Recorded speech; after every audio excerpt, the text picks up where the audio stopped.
Magandang araw! Hello mga bata! Ako nga pala si Teacher Liberty, ang inyong tagapagkwento or storyteller for the day.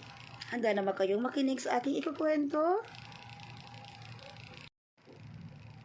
Alam niyo ba kung ano ang aking ikukwento ngayong araw?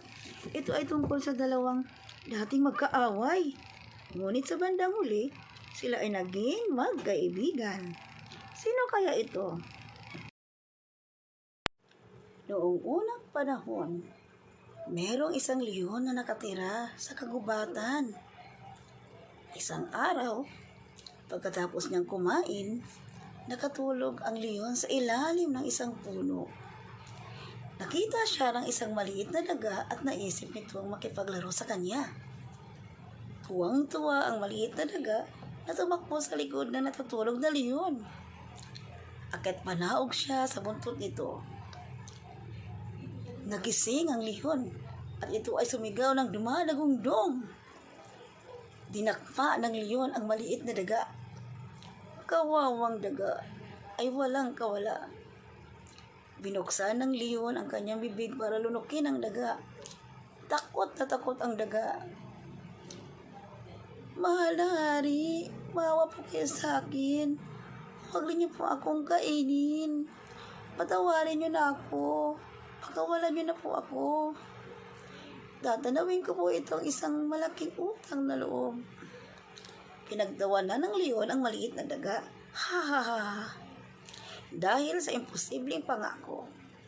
Pero siya ay pinagbigyan at ito'y kanyang pinakawalan. Salamat mahal na hari. Hindi ko itong tatandaan ang iyong kabaitan. Maswerte ka at busog ako ngayon.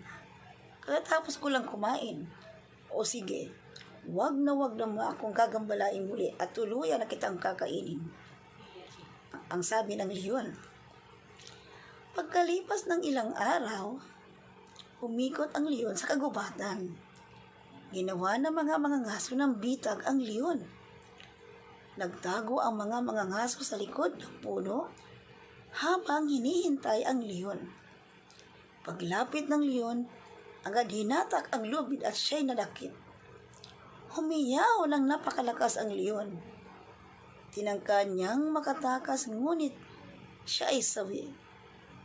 Kumuha ang mga ngaso ng kariton sa bayan para madala ang leon.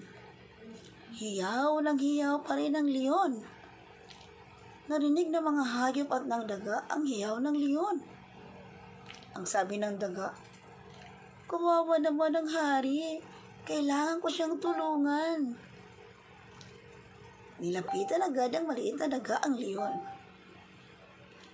Huwag kayong mag-alala. Pagkakawalan ko kayo. At umakyat ang maliit na daga sa bitag at unti-unti niyang kinagat ang mga lubid. Nya nya nya nya nya nya nya.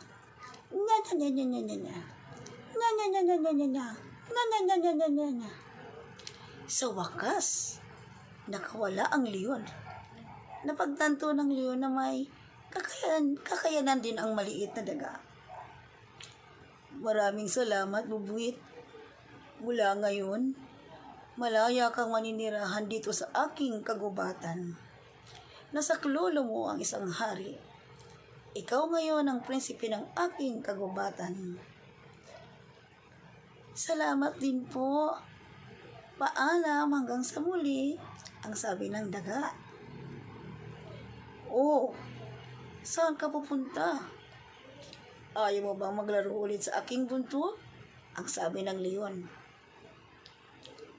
Masayang naglaro ulit ang maliit na daga sa buntot ng leon.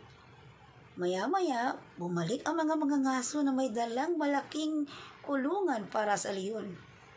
Tumakbo ang leon at daga papunta sa mga ngaso. Humiyaw ng malakas ang leon at natakot ang mga ngaso. Kumari pa silang tumakbo, pabalik ng bayan.